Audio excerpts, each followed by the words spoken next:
welcome to David Baldacci, and you'll be talking about the 620 Man, the latest of his creations, where we get to meet an entirely new character that's not one of the series. That's right. So, Hey, and thanks a lot. we'll show the book right here. Okay. Here it is. So we actually have our copies. We just can't sell them until Tuesday. I know. I know. Well, hi, everybody. It's David Baldacci. I'm here to talk about The 620 Man, my new novel that comes out on July 12th.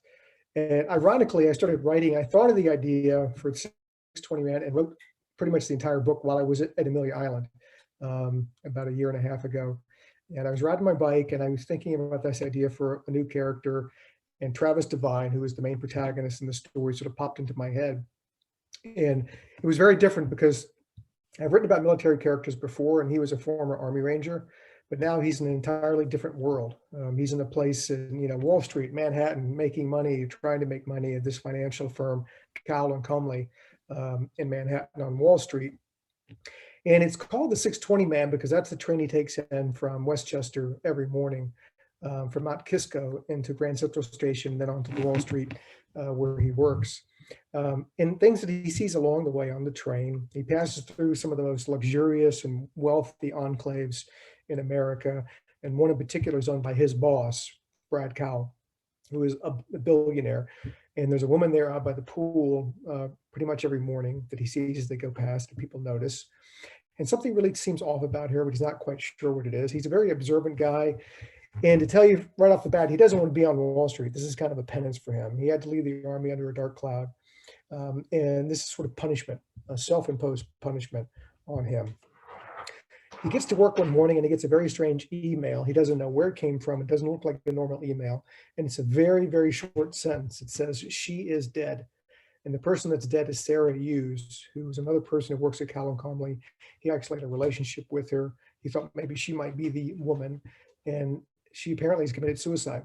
And he can't believe it because she had everything going for her. So he investigates a little bit, and she is dead. She was found hanging in the storage closet on another floor of the building where he works. And the police come to talk to him. He doesn't really know why, but they sort of interrogate him. And then a huge twist happens. The suicide is now ruled a homicide. She didn't kill herself. Somebody killed her in a way that was sort of similar to something that happened to Travis Devine when he was in the Army.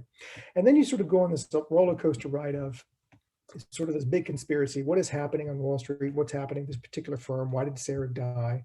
Why are other people going to die? What are the reasons behind that? So you have sort of this big global conspiracy on one hand, and then on the other hand, you have sort of this closed door, small stage Hitchcockian drama about who killed this person. And you sort of go back and forth between these plots. So the 620 Man actually has two main plots, this grand conspiracy and this sort of small stage Hitchcockian drama, which I love that. I love trains. I love being observant. I look out the window all the time. I peer into people's yards and the homes and to see what they're doing and imagining what they could be up to. And Devine sort of does that same thing. So it's sort of like me looking out this train window. And this novel was, I wrote this novel in like 2 months. It's the fastest I've ever written a novel because the story just poured out of me, and I loved every minute of writing it. It's a fast read. Everybody who's read this book has read it in a couple of days. That's the longest it's taken them because things just happen and happen, and it goes. So the pace is really there. But he's a guy that I'm going to be bringing back in another novel. I set him up at the end, so there's a lot of good stuff and a lot of good ways for me to go with him. I'm really looking forward to that. But the 620 Man, I'm very proud of. This is a book that really rocks and rolls. It's the first brand new character I've written about in a while. It takes place in an area, New York City, predominantly, that I've never really written about before, and in the investment world, which I've never really written about before. So it allows a number of firsts for me as far as my thriller writing career goes. Well, David, I guess that prompts the one question. You, on one hand, you talk about this is the fastest you've ever written a book. But when I read it and I see the depth of your understanding of Wall Street, not to mention the life of an Army Ranger, how did, I don't think you were either, at least as far as I know. So how did you learn about all of that? Yeah, so with my John Puller series, he's an Army Ranger in the military. I have binders this thick of everything about the Army world. And I learned that Army world. I went down to Fort Benning and trained with some Rangers for a time at Fort Benning, and I immersed myself in that world. And I have a really good friend of mine who's an Army Ranger, and some of the questions I needed to answer for this book, he helped me with. In the investment world, I have another life where I have a business aside from the publishing. So I know a lot about investments. I know a lot about how that world works. I just soaked it up over the last 25 years. And I did some of that when I was a lawyer. I represented a lot of financial firms too. And again, for the things I didn't know that I needed to know, I talked to people in the field who were very helpful. And my job is, when they give me all this data dump, I just take this stuff and I have to distill it down, and get rid of all the stuff that's not necessary for the story, and really drill down into what is needed for the reader to follow along with the story, and cut out everything else that's not supposed to be there. So I tried to do that as well as I could, so it didn't interrupt the flow of the story, and just to keep it going, going, going.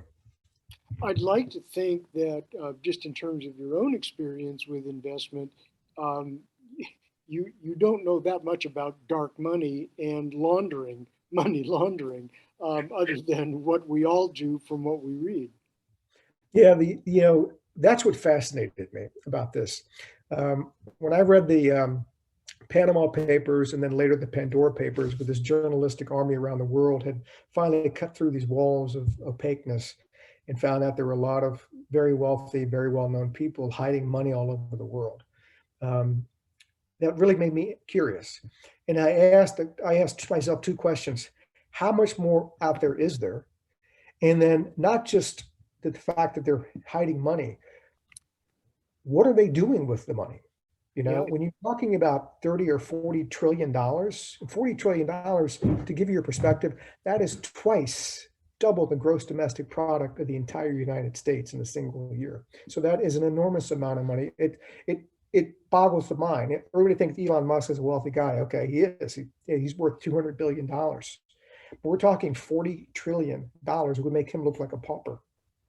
So, to give you another perspective, $40 trillion is like more wealth than 98% of the entire world has. So that's how big that number is. So I wanted to try to, at least fictionally, answer the question: what is all that dark money doing? What's the purpose? It's not just to buy a third jet or a fourth yacht. It's to do something else, and you learn about that. At least my take on it in the 620 Man. hmm And so it sounds like you've taken elements where, without giving away too much, where buying real estate is one of the things that the villains are doing with this money. One of the interesting things you have to realize too is that owning things conveys rights and authority and power. Owning people, if you think about it, the right sort of people in the right sort of Yep. positions is powerful, very powerful, because those sorts of people are the ones who create the playing field that all the rest of us have to play in. And if you're the status quo and you're at the top, one of the things that are very meaningful to you is that you're at the top for a reason, and you don't want the set of parameters to change that got you there. You want the status quo to remain the way it is, because and if anything, tilt it more in your favor, if you can. And I know that, there's a senator from Rhode Island, Sheldon Whitehouse, who's been harping on this dark money for 3 or 4 years, about where it's going and what it's doing. And I was also fascinated by that as well. So I read a lot about that and really got my creative juices going. And when you're talking about that much money, the answer to, can you change the world with it in the world that we all live in? And the answer to that is absolutely.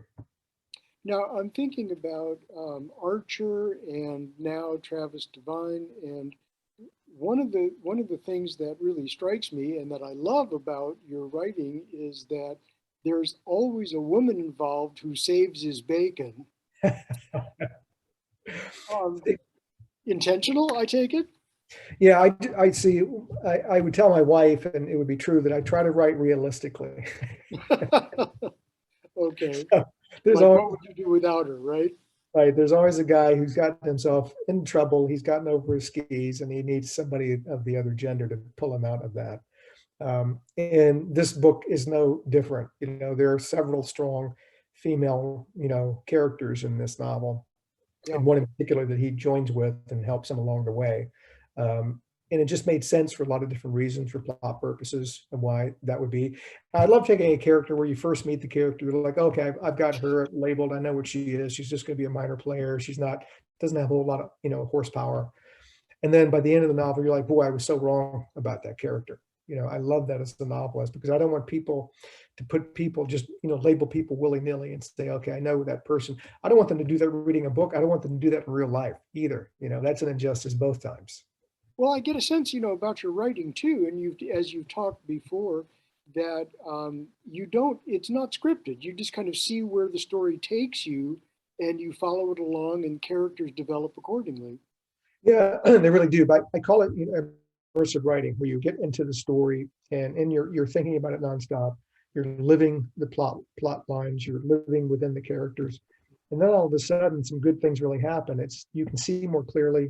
The plot points come with greater clarity. You envision a lot more than you can writing an outline months before you even write the novel. I'm not saying anything bad about people that outline. If you want to outline, that's fine. I really like the immersive effect of writing the novel and thinking it through as I'm doing it, because then I have to make really hard decisions. And I have to make sure they're the right ones. And the only way you do that is that you're 100% involved in the material. I never felt myself 100% involved in the material when I was writing the outline. There's no tension. There's no heightened sense of urgency, because with the outline, you can always change it. So you can be a little bit lazy about how you're putting things together. It doesn't have to be exactly right. But when you're writing the novel, the point is it has to be exactly right. This is it. This is where the book stops. It strikes me that from some of your other books, there's always kind of a fairly neatly wrapped up ending, and a climax. And in this one, um, a fair number of characters wind up dead, but it's unresolved in terms of who killed Sarah Hughes. Yeah. So, with a sort of a conspiracy like this, you have to realize that not every question is going to be answered. I think, with Sarah Hughes, we know what happened to her. And that's how you pivot it from the global conspiracy to sort of the closed, closeted Hitchcockian small stage drama. And the balance for that is really tricky. And at the end, some of the major players, it is unresolved, because my thinking was I want to be realistic about this. And how do you bring that type of power down? I don't think you do it on your first attempt. You might even not even do it on your fourth attempt. But going forward, it gives Travis Devine and new opportunities to get to the finish line. Well, I can't tell you how much we're looking forward to the release date on the 12th. Anything more that you'd like us to know about the 620 Man? I'm going to be on a mini tour. I'm going to be on Good Morning America on July 12th, and talking about the book. And I'm excited about that. And I'm going to do a small tour. I'm going to be in Stamford, Connecticut, Westerly, Rhode Island, and 2 stops in New Jersey, and then 1 stop in my hometown of Richmond. So I haven't really been out on a tour since the pandemic. I've just done little stops here and there. So I'm actually looking forward to getting out and seeing people for real. And certainly looking forward to coming back down to Amelia Island, and seeing everybody down there. Well, I was going to say, if you could somehow fit in a stop to your other hometown of Amelia Island, we'd love to see you here in person. Well, thank you. Absolutely. So, and we very much appreciate your offer to sign some book plates and personalize them for your fans. Yes. And I'll send you that list this afternoon. Okay, that sounds great. Looking forward to it. All right, David. Thanks so much again for joining us today, and we'll look forward to seeing you again soon. Okay, thanks, Mark. Everybody take care. Bye-bye. Bye.